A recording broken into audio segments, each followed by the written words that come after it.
Well, firstly, I don't think the two can be compared. To me, becoming a father has been and will remain the greatest moment in my life, in both our lives, and that is something that has to be experienced to understand what I'm saying.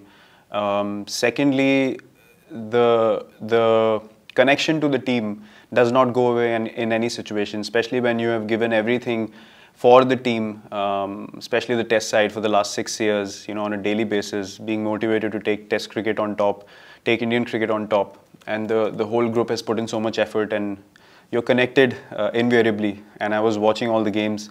Even before, I mean, the Sydney test, I clearly remember, the last test I clearly remember when Shardul and Washington were going through a partnership.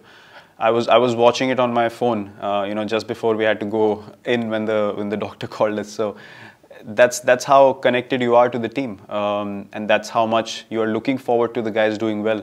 And I was so happy and proud to see the whole team come back in the series like we did, and everyone deserves all the credit for what they did in Australia. I won't even say what happened, because it was purely out of determination, grit and belief that they achieved what they ended up achieving, and that is something that's going to remain in the hearts and minds of Indian cricket fans forever. Whether I was a part of it or not, to me, that doesn't matter as much as what it matters for the Indian cricket team and the whole country. So yeah, I was very proud, very happy for all the boys, but I came back for a moment that, as I said, is and will be the most special in our lives forever. Sir, cricket से कभी प्यार जा नहीं सकता है, और लेकिन जो जैसे मैंने बोला, जो मोमेंट मैंने एक्सपीरियंस किया वो अलग तरीके का प्यार है, वो मैं डिस्क्राइब नहीं कर सकता हूँ.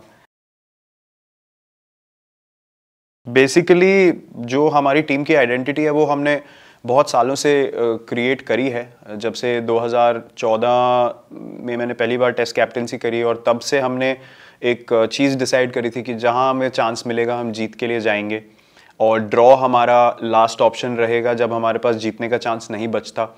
तो हमने ज़रूर इस चीज़ पे परसिस्ट किया है, day in day out, series by series, हर मैच में, हर सिचुएशन में, कि हम जीत कैसे सकते हैं, हम कहाँ से जीत निकाल सकते हैं. और उस पर डटे रहना, प्लान बनाना एक चीज़ है, लेकिन डटे रहने के लिए सबका कंट्रीब्यूशन बहुत ज़रूरी होता है. और क्रेडिट मैं पूरी टीम को भी देना चाहूँगा, क्योंकि सब लोगों ने इस आइडिया को समझा, उसको ऑन बोर्ड लिया और उसकी तरफ काम किया. और हमको उसके रिजल्ट्स जब दिखने शुरू हुए तो हमें समझ आ गया कि ये हमारा खेलने का तरीका है. हम अपने ओवरसीज़ अगर टूर्स देखें, जैसे मैंने इंग्लैंड टूर की बात करी, साउथ अफ्रीका टूर की बात करी, न्यूजीलैंड को छोड़कर, तो हम समझते हैं, हम हमेशा बहुत 1.5-2 साल तक हम बोलते रहे कि हमें पता है हम 40-45 मिनट में टेस्ट मैच हारे हैं, ना कि हमको डोमिनेट किया गया हर टेस्ट मैच में जब हम घर से दूर खेले. तो जब उसका रिजल्ट हमें पिछली ऑस्ट्रेलिया सीरीज़ और इस ऑस्ट्रेलिया सीरीज़ में दिखा, तो हमें और बिलीफ बढ़ा कि नहीं, हम सही रास्ते पे थे, और हमें एज अ टीम हमेशा पता था कि हम सही रास्ते पे जा रहे हैं. लेकिन जो ऑस्ट्रेलिया में हुआ अभी, स्पेशली यंगस्टर्स का ऐसे आके परफॉर्म करना, मेरे हिसाब से ये सबसे ज़्यादा स्पेशल विन है हमारी टीम के लिए, क्योंकि इतना हमारे पास एक्सपीरियंस नहीं था, और उन लोगों ने आके जो इम्पैक्ट परफॉर्मेंसेस दी हैं वो सिर्फ और सिर्फ माइंडसेट की वजह से हो सकता है. जो उन्होंने डिसाइड किया कि हम जाएंगे और हम जीतने के लिए खेलेंगे, और हमें जीत मिली. रिगार्डलेस ऑफ आप किसके सामने खेल रहे हैं, उन्होंने कितने टेस्ट मैच खेले हैं, आपने कितने खेले हैं, वो सब पिक्चर से बाहर चला जाता है. सिर्फ आपका फोकस जीत पे रहता है, और हमें उसका रिजल्ट देखने मिला. और जहाँ तक इस सीरीज़ का सवाल है, हम लोग इस सीरीज़ को बिल्कुल भी ये नहीं समझेंगे कि पिछली सीरीज़ से ज़्यादा आसान होगी. जब आप जीतते हैं, आप टॉप टीम बनते हैं दुनिया में, तो आपके चैलेंजेस और बड़े होते जाते हैं, और आपको अपनी गेम और ऊपर लेके जानी होती है.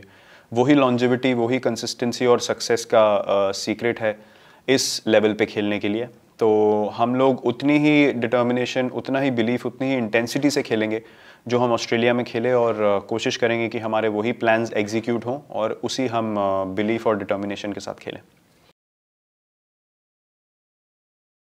Yeah, the reason was basically to have someone very similar to Jadeja's skill sets, or what they provide to the team, which Akshar brings in all three departments of the game. So yeah, that was the reason behind picking him, because as I mentioned before, that falls directly into our plans. If you remember last time when Nadeem played, Jadeja was playing as well.